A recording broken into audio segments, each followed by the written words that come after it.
Hello दोस्तों, मेरे YouTube channel पर आपका स्वागत है। तो चलिए कहानी शुरू करते हैं। कहानी अच्छी लगी तो प्लीज़ चैनल को लाइक और शेयर जरूर करें। अवस्थी पेंशन में पुलिस वहां पर आई हुई थी। शैलेंद्र के हाथों में हथकड़ी बंधी हुई थी। रुद्रा एक पेन ड्राइव वहां पर खड़े इंस्पेक्टर को देते हुए बोला, इसमें सारे प्रूफ है। इन्होंने खुद ये कबूल किया है कि शोभित सारंग को मरवाने में इनका हाथ है और उससे पहले उनकी एक्स निधि बंसल को भी इन्होंने बिल्डिंग से धक्का देकर मारा था। फलक नफरत भरी नज़र से शैलेंद्र को देखते हुए उसके सामने आकर बोले, आपको शर्म नहीं आई ना? शैलेंद्र फलक के बात पर से देखते हुए बोले, लेकिन तुम लोगों ने ये प्लान करके बिल्कुल ठीक नहीं किया। किस चीज़ की कमी रखी थी मैंने तुम लोगों के लिए, और तुम लोगों ने मुझे ही धोखा दिया। फलक सोफे पर चुपचाप बैठे अदिति की तरफ इशारा करते हुए शैलेंद्र से गुस्से में बोले, वो देख रही है आपको? उसके चेहरे की सारी हंसी आपके नफरत से ने गायब कर दी। वापस ला सकते उसका प्यार, उसकी खुशियाँ? सारंग परिवार का बेटा वापस ला कर दे सकते हो उसे? नहीं, आप बस इंतजार कीजिए। ज़िंदगी भर आपको जेल की चक्की न पिसवाई तो मेरा नाम फलक अवस्थी नहीं। रुद्र फलक के हाथ को पकड़ इंस्पेक्टर की तरफ देखते हुए लेकर जाइए इन्हें। इंस्पेक्टर रुद्र की बात पर अपना सिर हिला शैलेंद्र को अपनी पूरी टीम के साथ लेकर चले जाते हैं। उनके जाने के बाद फलक रुद्र के सीने से लगकर रोने लगती है। विप्लव अदिति की तरफ देखता और उसके पास आकर कहता है, बनी। अदिति विप्लव की आवाज़ पर सिर उठा उसकी तरफ देखते हुए, मुझे प्रैक्टिस पर जाना था। जिसे सुनकर विप्लव उसके हाथ को पकड़ कर, और तुम साथ में सारंग बिल्ला भी चल रही हो? अदिति अपना सिर हिलाते हुए फलक की तरफ देखकर बोली, दीदी मैं वापी के साथ घर जा रही हूँ। काफ़ी दिनों से असमृति और अभी को नहीं देखा है। कितने क्यूट लग रहे होंगे वो। ये कहते हुए अदिति मुस्कुराने लगती है। रुद्रा अदिति के पास आकर उसके सिर पर हाथ फेरते हुए, मैं तुम्हारा बड़ा भाई हूँ। तुम्हें किसी भी चीज़ की ज़रूरत हो बस एक बार मुझे कॉल कर देना। अदिति मुस्कुराते हुए रुद्र की बात सुनकर बोली, मेरे पास ऑलरेडी बहुत सारे भाई हैं। बनना है तो जीजू बन जाइए। काफ़ी वक्त से दीदी को आपने वेटिंग लिस्ट में लगा कर रखा हूँ। चार्ली अदिति की बात सुनकर, मैं तो कब से कर रहा हूँ इसको, लेकिन इसकी छमियाँ ही मानने का तैयार नहीं है।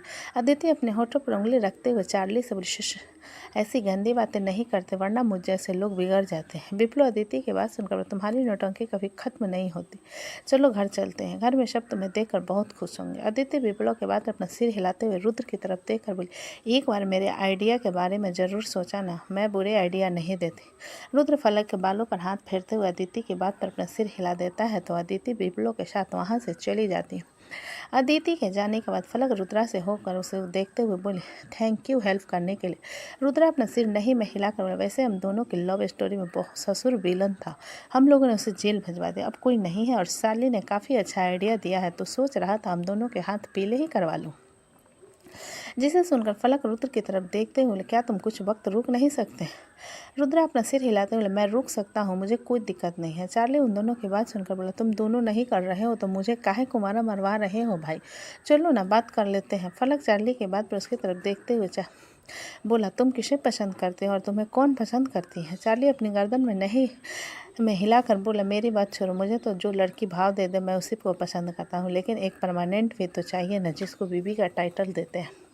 और एक विदेशी औरत मुझे अच्छी लगती है। चार्ली के बाद सुन फलक कन्फ्यूजन में उसकी तरफ देखते हुए, विदेशी औरत तुमको कहाँ से मिल गई? रुद्रा फलक की बात सुनकर बोला, तुम्हारे जीजा का वो जासूस है नहीं खुराना, उसकी बहन के पीछे खड़ा है, लेकिन वो इसको भाव नहीं देती। फलक कुछ पल उसके बारे में सोचने के बाद, अच्छा लीजा के बारे में बात कर रहे हैं? फलक की बात पर चार्ली जल्दी से उसके पास आकर बोला, हाँ लीजा के बारे में बात कर रहा हूँ, तुम पटा सकती हो क्या उसको मेरे लिए? फलक अपनी गर्दन नहीं में हिलाकर बोला, तुम्हारी पहुंच और औकात दोनों से बहुत आगे। चार्ली कुत्ते जैसा मुंह बनाकर बोला, क्यों, क्या वो नाक से खाती है? फलक अजीब नज़रों से चार्ली को देखते, तुम्हारे पिछवाड़े के किस छेद में गोली मारेगी तुम्हें पता नहीं चलेगा, बहुत खतरनाक औरत है। चार्ली अपने बर्ड्स को दोनों हाथों से कवर करते हुए रुद्र की तरफ देखकर बोले, ये हमको डरा रही है या फिर उस लड़की से दूर रहने के लिए कह रही है?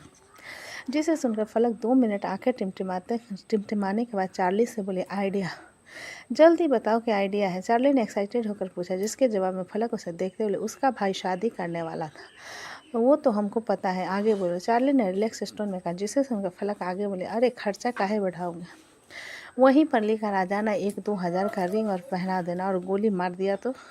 चार्ली ने डरते हुए कहा, डरो, कम से कम बीवी ना सही विधवा तो हो जाएगी तुम्हारी, खुश हो जाना। फलक ने मुस्कुराते हुए कहा। जिसे सुनकर चार्ली रुद्र की तरफ देखते हुए बोला, एक काम करते हैं, तुम दोनों की शादी होगी ना, मंडप के दिन हम बम ब्लास्ट कर देंगे, शाला आत्मा बनकर तुम दोनों हनीमून पर जाना। चार्ली के बात पर रुद्र मुंह से घूरते हुए, अबे तो मुझे क्यों कह रहा है, इसको बोलना जिसे सुनकर चार्ली पैर पटकते हुए बोला, हाँ तो तुम्हारी बंदी है ना भाई, तो तुमको बोलेंगे, अपनी आइटम को संभाल नहीं सकते हो साला, हमको आइडिया दे रहे हो। हम जा रहे हैं, हमको नहीं बात करनी तुमसे, गलती से मत आना हमारे पास किसी भी चीज़ की मदद लेकर। कल हमको बिजनेस सूट पहना कर आधा टेढ़ा मेकअप कर दिया था, हम जा रहे हैं। इतना कहकर चार्ली गुस्से में वहाँ से चला जाता है। चार्ली के जाने के बाद रुद्र फलक की तरफ देखते हुए, क्यों गुस्सा दिला रही थी उसे? फलक अपना सिर नहीं में हिलाकर बोली, मैं कहाँ गुस्सा दिला रही थी, लेकिन मज़ा आया। रुद्र फलक को कमर से पकड़कर अपने पास खींचता है तो फलक उसके सीने पर हाथ रखते हुए कहती है, रात को करेंगे, अभी नहीं। जैसे सुन रुद्र अपना सिर हिलाते हुए, ठीक है, लेकिन ये कुणाल रावत कहाँ गया? फलक अपना सिर नहीं में हिलाते हुए, मुझे नहीं पता, लेकिन मुंबई में नहीं है वो। अगर सच में अदिति के लिए इतना पागल है तो अदिति को हर वक्त सिक्योरिटी की ज़रूरत है, क्योंकि किसी भी वक्त अदिति पर हमला कर सकता है। रुद्र ने सोचते हुए कहा। जिसे सुनकर फलक अपना सिर हिलाकर बोले, उसकी टेंशन तुम मत लो, जीजू उसके सिक्योरिटी को पूरी जिम्मेदारी लेंगे। जिसे सुनकर रुद्र अपना सिर हिला देता और सोफे पर बैठते हुए कहता, तो अदिति के प्रैक्टिस की जिम्मेदारी तुमने ली है? फलक किचन की तरफ जाते हुए बोले, हाँ कुछ हफ्ते और बचे हैं, फिर उसका नेशनल कंपटीशन है। रुद्र फलक के पीछे आते हुए बोला, और तुमने क्या सोचा है? मेरी बहन को माँ पापा और पूरी फैमिली का प्यार देना है, हम दोनों अब एक दूसरे के लिए रहेंगे, मैंने यही सोचा है। फलक ने फ्रिज से सब्जी निकालते हुए कहा। जिसे देखकर रुद्र फ्रिज से जूस का बोतल निकाल पीते हुए बोला, और हमारे बेबी प्लानिंग का क्या? फलक सिर घुमाकर रुद्र को घूरते हुए बोले, 28 साल के हो चुके हो, फिर भी रोमांटिक होने की कोशिश कर रहे हो? रुद्र अपना सिर नहीं में हिलाकर बोला, अब जवानी सिर चढ़ कर बोल रही है तो थोड़ा कंट्रोल करने में दिक्कत होती है, बाकी तुम तो सिर्फ अभी 23 साल की हो। फलक सब्जी धोते हुए बोले, तुमसे तो कुछ कहना ही बेकार है, चलो मदद करो मेरी। जिसे सुनकर रुद्रा फलक के साथ खाना बनाने में उसकी मदद करता है। वीर का अपार्टमेंट में जब खुशहाली जब ऑपरेशन हुआ था तो वो वीर से ज़्यादा बात नहीं करती थी और ना ही किसी बात को लेकर झगड़ा करती थी। वीर खुशहाली की तरफ देखने के बाद एक गहरी सांस भर उसके पास आते हुए बोला, खुशी क्या हम बाहर घूमने चले? खुशहाली वीर की बात पर अपना सिर नहीं में हिलाते हुए बोली, मुझे मन नहीं है। वीर खुशहाली के बात पर उसके सामने घुटने का बल बैठ उसके हाथों को पकड़ कर बोला, प्लीज़ इस तरीके से शांत मत रहो, तुम्हें क्या करना है मुझे बताओ, हम वही करेंगे। खुशहाली वीर की बात पर उसकी तरफ देखते हुए बोले, मुझे बच्चा चाहिए। जिसे सुनकर वीर खुशहाली के हाथों को अपने होठों से लगा कर बोला, हम बहुत जल्दी बेबी प्लानिंग करेंगे, लेकिन अभी तुम्हारी हेल्थ सही नहीं है। खुशहाली वीर की बात पर नम आंखों से उसे देखते हुए बोली, मैं नकचढ़ी हूँ ना? वीर खुशहाली की आंखों पर हाथ रखते हुए बोला, यार तुम रो क्यों रही हो, वो सिर्फ एक एक्सीडेंट था। खुशहाली वीर के हाथ को अपनी आंखों से हटाते हुए बोली, वो एक्सीडेंट नहीं था वीर, मुझे धक्का दिया गया था, उस मालती गोयनका ने मुझे धक्का दिया था। खुशहाली के बाद सुन वीर के चेहरे के एक्सप्रेशन बदल जाते हैं और वो उसे देखते हुए कहता है, मालती गोयनका तुम्हारी सौतेली में, उसने धक्का दिया था हमारे बच्चे को मारने के लिए? खुशहाली रोते अपना सिर नहीं में हिलाकर बोली, मुझे नहीं पता उसने किस इंटेंशन में मुझे धक्का दिया, लेकिन मैंने अपना बच्चा खो दिया, मुझे मेरा बच्चा वापस चाहिए। वीर खुशहाली के आंसुओं को साफ करते उसे गले लगा लेता है तो खुशहाली उसे कसकर गले लगाकर रोने लगती है। वीर का चेहरा पूरी तरीके से ठंडा पड़ चुका था। खुशहाली काफ़ी देर तक रोने के बाद चुपचाप सिसकने लगती है तो वीर उसके पीठ को सहलाते हुए कहता है, क्या हम एक बच्चा अडॉप्ट कर लें? खुशहाली वीर की बात पर जल्दी से सिर उठाकर उसे देखते हुए बोले, क्या सच में? वीर अपना सिर हिलाते हुए बोला, सच में। खुशहाली वीर को कस कर गले लगाते हुए, I love you Veer, you so much, मुझे बस एक बच्चा चाहिए। वीर के चेहरे पर मुस्कान आ जाती और खुशहाली के चेहरे को पकड़कर अपने सामने लाते हुए कहता, लेकिन उसके लिए हमें शादी करनी होगी खुशी, क्योंकि हम कहीं भी बच्चा अडॉप्ट करेंगे तो बिना पेरेंट्स के नहीं दे सकते। खुशहाली वीर की बात पर अपना सिर हिलाते हुए, ठीक है हम शादी करेंगे, मैं जल्दी से कोर्ट पेपर रेडी करवाती हूँ। वीर उसके माथे पर चूमते हुए बोला, ठीक है, लेकिन तुम इस तरीके से गुमसुम चुपचाप नहीं रहोगे। खुशहाली वीर के हाथ को पकड़ कर बोली, मैं एक अच्छी माँ बन पाऊँगी ना वीर? वीर अपना सिर हिलाते हुए बोला, बहुत अच्छी माँ बन पाओगी, चलो चलकर फ्रेश हो जाओ। वीर की बात पर खुशहाली अपना सिर हिलाते हुए कमरे की तरफ चली जाती। उसके जाने के बाद वीर अपनी मुट्ठी मजबूती से बंद करते हुए बोला, श्रीमती गोयनका ने ये बिल्कुल सही नहीं किया आपने। इतना कहते हुए वीर अपना फ़ोन निकाल कर अमृत को कॉल करता है। कुछ देर रिंग के बाद अमृत कॉल अटेंड करते हुए बोला, हेलो, लेकिन अमृत की आवाज़ से ज़्यादा समृति की रोने की आवाज़ सुनाई देती है। जिसे सुनकर वीर थोड़ा रिलैक्स आवाज़ में अमृत से बोला, पहले बच्चे को चुप करवा लो। अमृत वीर की बात सुनकर चिढ़ते हुए बोला, तुम्हारी बहन बस माँ बन गई है, लेकिन माँ नहीं बनने वाला काम करती है। पिछले 1 घंटे से चिल्ला चिल्ला कर मर गया हूँ मैं कि आकर बच्ची को संभालें, लेकिन नहीं, मैडम को किचन से फुर्सत मिले तब यहाँ पर आएगी। वीर अमृत की बात पर हल्का मुस्कुरा कर बोला, तो मुझे तुमसे कुछ ज़रूरी बात करनी थी। वीर की बात पर अमृत कुछ कहता उससे पहले उसे वैशाली की आवाज़ सुनाई, जो कि अमृत पर चिल्ला रही थी। तुमको एक काम दिया था बच्ची को संभालने के लिए, वो भी ठीक से नहीं होता। जब प्रेग्नेंट थे तब तो बहुत बोला था, हम सब कुछ करेंगे, हम कहाँ गया तुम्हारा सारा हौसला। अमृत वैशाली की बात सुनकर बोला, यार मैं पिछले 1 घंटे से उसे संभाल रहा हूँ, अच्छे से चुपचाप थी और रोती है तो ऐसा लगता है ऐसे भूकंप आने वाला हो, तुम संभालो उसे। अमृत की बात पर वैशाली घूरकर उसकी तरफ देखते अमृत उसके घूरने पर जल्दी से बालकनी में आकर वीर से बोला, हाँ क्या बात करनी थी। वीर अमृत की बात पर गहरी सांस भरते हुए, खुशहाली मुझसे शादी करने के लिए मान गई। वाह, ये तो बहुत अच्छी न्यूज़ है। तो कब शादी कर रहे हो तुम दोनों? अमृत ने खुश होते हुए पूछा, जिसके जवाब में वीर बोला, हम कोर्ट मैरिज कर रहे हैं, लेकिन मुझे कुछ पता चला है।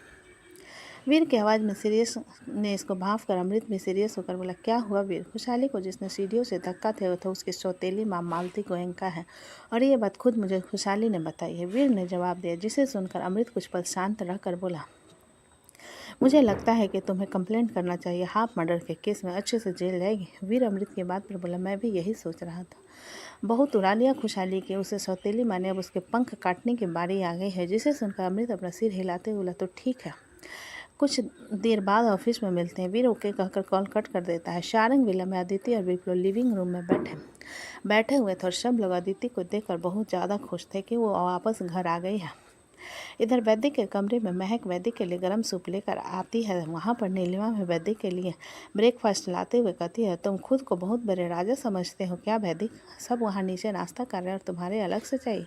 वैदिक जो कि बिस्तर पर बैठा अपनी ऑनलाइन क्लास ले रहा था। नीलिमा की बात पर हेडफोन कानों से निकालते हुए, मुझे पता नहीं था मॉम। महक वैदिक की तरफ सूप बढ़ाते हुए, वैदिक आप इसे पी लीजिए। नीलिमा महक के हाथ से सूप लेते हुए, ये क्या पिला रही हो मेरे बेटे? वो बिल्कुल ठीक है, बीमार वाले खाने मत खिलाओ उसे। सब लोगों के लिए जो नाश्ता बनाया है वो भी वही खाएगा। इतना कहते हुए नीलिमा महक का लाया हुआ सूप वहाँ पर रखे नाइट लैंप स्टैंड पर रख देती है। तभी वहाँ पर मृत्युंजय और डॉक्टर के साथ आ जाता है और वैदिक की तरफ देखते हुए कहता है, सारे बुक्स साइड में रखो। डॉक्टर को देख वैदिक मृत्युंजय की तरफ डरते हुए देख कर बोला, भाई मैं बिल्कुल ठीक हूँ, मेरा बुखार उतर चुका है। मृत्युंजय वैदिक को घूरते हुए सारी किताब उठाकर साइड में रख डॉक्टर की तरफ देख कर बोला, डॉक्टर बत्रा चेक कीजिए इसे। जिसे देखकर नीलिमा मृत्युंजय से बोले, क्या हुआ है वैदिक को? महक नीलिमा की बात सुनकर बोले, कल सुबह से वैदिक को बहुत बुखार था, लेकिन उसने कहा कि उसे डॉक्टर के पास नहीं जाना, इसलिए हम लोगों ने उसे मेडिसिन देकर उसका ख्याल रखा, लेकिन रात को भी उसका बुखार नहीं उतरा, इसलिए अभी डॉक्टर को बुलाकर लाए हैं। और मैंने ये सूप इसलिए दिया क्योंकि इस हालत में उसका सब लोगों की तरह नॉर्मल ऑयली खाना खाना सही नहीं है। नीलिमा महक के बात पर अपने दांत पीसते बोले, मुझे फ़र्क नहीं पड़ता कि तुम अपनी औलाद की परवरिश कैसे करोगे, लेकिन मेरा बेटा बुखार से तड़प रहा था, लेकिन तुमने एक बार मुझे बताना ज़रूरी नहीं समझा। मृत्युंजय नीलिमा की बात सुनकर बोला, एक्सक्यूज़ मी, मेरी वाइफ से ज़रा तमीज़ से बात कीजिए। और कैसी माँ हैं आप? आपको खुद पता नहीं है कि आपका बेटा किस हालत में है और मेरी बीवी पर चिल्ला रही हो। और जहाँ तक बात है परवरिश की, उसकी फ़िक्र आप मत कीजिए। अगर मेरी बीवी एक अनजान के लिए पूरी रात जाकर उसकी सेवा कर सकती है तो अपनी औलाद के लिए भी बहुत कुछ कर सकती हैं। महक मृत्युंजय के हाथ को पकड़ते हुए, आप चुप नहीं रह सकते। मृत्युंजय महक को घूरते हुए बोला, अपना मुंह बंद करके रखो, बेवजह के ताने में बर्दाश्त नहीं करता। तभी डॉक्टर बत्रा मृत्युंजय की तरफ देखते हुए, इन्हें वायरल फीवर हुआ है, मैं मेडिसिन देता हूँ, ये ठीक हो जाएंगे। वैदिक डॉक्टर बत्रा के बात पर बोला, इंजेक्शन नहीं लगेगा ना? डॉक्टर बत्रा अपना सिर नहीं में हिलाकर बोले, नहीं, लेकिन क्या आप लगवाना चाहते हो? वैदिक जल्दी से अपना सिर नहीं में हिलाकर बोला, नहीं नहीं, दुखता है। वैदिक की बात पर डॉक्टर बत्रा मुस्कुराते हुए महक की तरफ देखते हुए उन्हें दवा देकर बोले, ये 2 टैबलेट्स है, जिन्हें खाना खाने के बाद इन्हें खिला दीजिएगा। अगर फीवर न उतरे तो इन्हें मेरे क्लिनिक के लिए आइएगा, लेके आइएगा, मैं इन्हें इंजेक्शन लगा दूंगा। महक डॉक्टर बत्रा के बाद पर अपना सिर हिला देती है और नाइट स्टैंड पर रखे सूप को उठाकर वैदिक की तरफ बढ़ाकर कहती है, इसे पूरा खत्म कीजिए। वैदिक सूप पीते हुए महक की तरफ देखकर बोला, भाभी अभी कहाँ है? महक के कुछ कहने से पहले नीलिमा वैदिक की तरफ देखते हुए, तुमने मुझे कॉल करके क्यों नहीं बताया कि तुम्हारी तबीयत खराब है? वैदिक नीलिमा की बात सुन उसकी तरफ देखते हुए बोला, अगर मैं बताता तो आप मुझे किसी बॉडीगार्ड या नौकर के साथ हॉस्पिटल जाने के लिए कहते, इसलिए मैंने नहीं बताया। जिसे सुनकर वैद्य घूरते हुए बोले, मैं कल रात को ही वापस आ गई थी। जिसे सुन महक नीलिमा से बोली, मैं आपको बताने वाली थी चाची, लेकिन आप अपने कमरे की तरफ चली गई, इसलिए मैंने आपको डिस्टर्ब नहीं किया। नीलिमा महक की बात सुनकर अपने दांत पीसते हुए बोली, मुझे फ़र्क नहीं पड़ता कि तुम क्या सोचकर मेरी बेटी को सेवा कर रही हो। अगर तुम्हारा दिमाग में ये चल रहा होगा कि तुम चंद पल के लिए उसकी सेवा करके उसे अपने साइड कर लोगे, तो ये नहीं होने वाला है, क्योंकि वो मेरा बेटा है। मृत्युंजय नीलिमा की बात सुनकर महक के हाथ को पकड़ कर बोला, चलो वो कर लेगी अपने बेटे की सेवा, तुम्हें अपने बेटे के ख्याल रखना चाहिए। इतना कहकर मृत्युंजय महक को खींचते हुए वैद्य के कमरे से बाहर ले जाता है। डॉक्टर बत्रा वहां से ऑलरेडी जा चुके थे। उनके जाने के बाद नीलिमा मेडिसिन की तरफ देखते हुए वैदिक से बोली, तुम सूप खत्म करो, मैं गर्म पानी लेकर आता हूँ। वैदिक सूप पीते हुए नीलिमा से बोला, मम्मा ख्याल रखने का नाटक मत किया कीजिए, छोटा बच्चा नहीं हूँ मैं, मुझे सब समझ आता है, आप हर बार उन लोगों के सामने नाटक करती हैं। नीलिमा वैदिक की बात पर गुस्से से बोली, तमीज से बात किया करो वैदिक। वैदिक नीलिमा की बात का कोई जवाब नहीं देता तो नीलिमा उसे घूरते हुए उसके कमरे से बाहर चली जाती है। वैदिक की आंखों से आंसू आने लगते हैं, लेकिन वो चुपचाप सूप पीने लगता है। इधर मृत्युंजय महक की तरफ देखता है, जो कि अव्यक्त को कपड़े चेंज कर रही थी और अव्यक्त खेल रहा था। आखिर में मृत्युंजय महक के पास आ उसे बाजू से पकड़कर अपनी तरफ मोड़ते बोला, तुम आज के बाद मेरे और अपने बच्चे के अलावा किसी की मदद नहीं करोगे। जिसे सुनकर महक अजीब नज़रों से उसे देखते हुए बोली, आपका दिमाग खराब हो गया है। मृत्युंजय अपना सिर नहीं में हिलाकर बोला, मेरा दिमाग बिल्कुल सही जगह पर है। हम जितना किसी की मदद करते हैं, लोग हमें ही बुरा समझते हैं।